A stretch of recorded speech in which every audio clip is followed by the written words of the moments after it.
আশ্বিনের মাঝামাঝি কোনো বাজনা বাজে না তরুণী মনে, বরং ভয়ে চেপে ধরে। সময়ের পারিশ্রমিক সময় মিলবে তো? বাড়িতে অপেক্ষার মুখ আর আঁচলের খুঁটে অটো ভাড়া। সামনের পথটুকু হেঁটে গেলে সাশ্রয়। 10, 15, 20 যতটুকু বাঁচে ততটুকুই লাভ। আরো জোরে পা চালায় মেয়েটা। একটু পা চালিয়ে কে যেন লিখেছিলেন, স্কুল জীবনের পাঠ এখন আর মনে পড়ে না। এখন একটাই ভাবনা, অর্থ চিন্তা আর চিন্তামণির নয়। নিজেকেই চিন্তামণি হয়ে চিনি জোগাড়ের প্রস্তুতি নিতে হয় মেয়েটাকে। সেই 18 থেকে শুরু করে 28 পেরিয়ে এখন ভরা 38-এ। দিন ঢলছে, বুঝতে পারে মেয়েটি। তবু বর্ষা শেষের অবাধ্য ছাতিম গন্ধ ঝাপটা মারে নাকে। চোখ তুলতেই আকাশে আগমনী। দশমীর জীবনে কোনো শরৎ আসেনি কোনোদিন। বাপের ঘরের 20 বছর আগের পুরনো চোখ এখন আর নতুন কোনো স্বপ্ন দেখে না নিজের ঘরে। আগামীর 20 বছরে কে জানে। শুধু ভয় ভয় থাকে, মাসের শেষ 10 দিন কাটবে কিভাবে।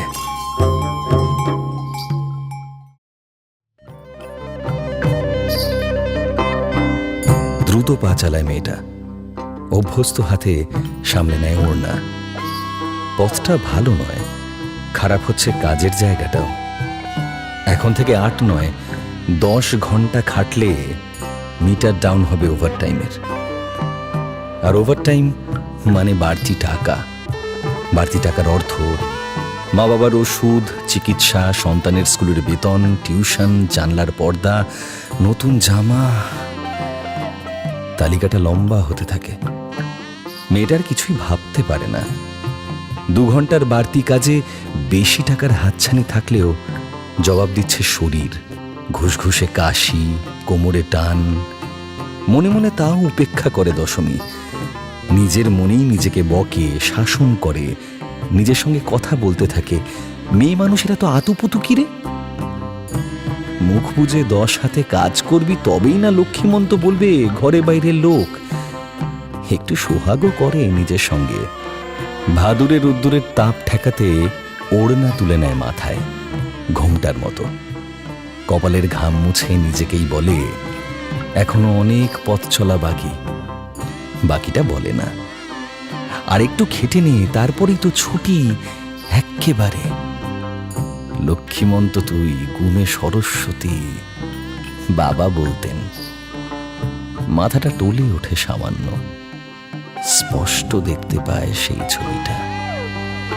কুমোর বাড়িতে যেমন দেখেছিল কিশোরী বেলায়, 2 মূর্তি দুপাশে, লক্ষ্মী আর সরস্বতী। কিন্তু মাঝে কার যেন থাকার কথা ছিল, কিন্তু কেউ নেই কেন? ধোঁয়া ওঠা অবয়বের মতো আবছা। এতদিনে তো শেষ মুহূর্তের তুলির টান পড়ে যাওয়ার কথা।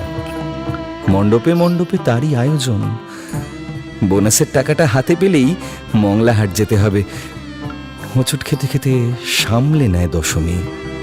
আপদ চটিটা এখনই ছেড়তে হলো। ধুলো মাখা রাস্তায় নিচু হয়ে দেখতেই 1 ফোঁটা জল পড়ল মাথায়।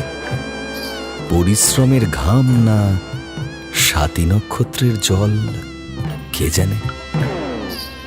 আর ঠিক তখনই বিজয়া এসে হাত ধরে দশমীর। কিছু যেন বলে অস্ফুটে, কানে ঢোকে না পুরো কথা, অথচ সামনে দেখে অবিকল সেই। এই সেই তুমি নাকি, যার জন্য এত আয়োজন? এই শ্রমে, ঘামে, অনুতাপে তোমাকে খুঁজেছি আমি। আমারই পাঁজর ভেঙে অস্ত্র সাজে তুমি বলিয়ান। কে বলে দধিচি শুধু দেহত্যাগে বুকের পাঁজর করে দান। যুগে যুগে আমরাই গড়েছি তোকে, আমাদের শ্রমে ক্লান্তি রূপের সংস্থিতা।